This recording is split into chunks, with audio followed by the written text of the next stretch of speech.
Hi masters, అందరికీ నమస్కారం. మనము జీవిత ధ్యేయం బుక్ నుంచి రోజు కొద్దిగా తెలుసుకుంటున్నాం కదా.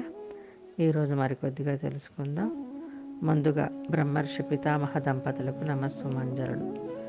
ఇంతవరకు మనము ధ్యాన గ్రామీణంలో అన్ని గ్రామాల్లో ధ్యాన సాధన, ఎవరి ఆరోగ్యం వారి చేతుల్లోనే, ధ్యాన శక్తితో పుష్కల సేద్యం వరకు తెలుసుకున్నాం.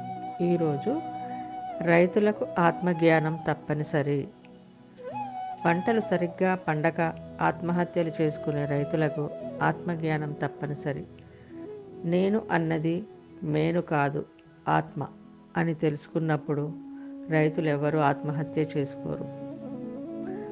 ఆర్థిక నిస్సహాయ స్థితిలో ఒకానొక రైతు చనిపోవడానికి ఉద్యుక్తుడు కావడం, తన కుటుంబాన్ని చంపడం అన్నది గ్రామీణ ప్రాంతాల్లో ఇంకా మిగిలి ఉందంటే మన దేశంలో ఉన్న విద్యావంతులందరికీ సిగ్గుచేటు. ప్రతి ప్రాణం పవిత్రమైంది. ప్రాణం తీసే హక్కు ఏ ప్రాణికి లేదు. ప్రాణం పోసే శక్తి మనకు అస్సలు లేనే లేదు. అయితే ప్రాణం రక్షించే శక్తి మాత్రమే ఉంది.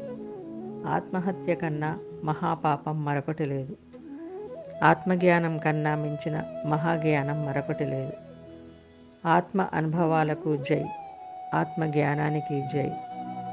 ఆత్మానుభవానికి ఉన్న ఒక్కగానొక్క మార్గమే శ్వాసానుసంధానం.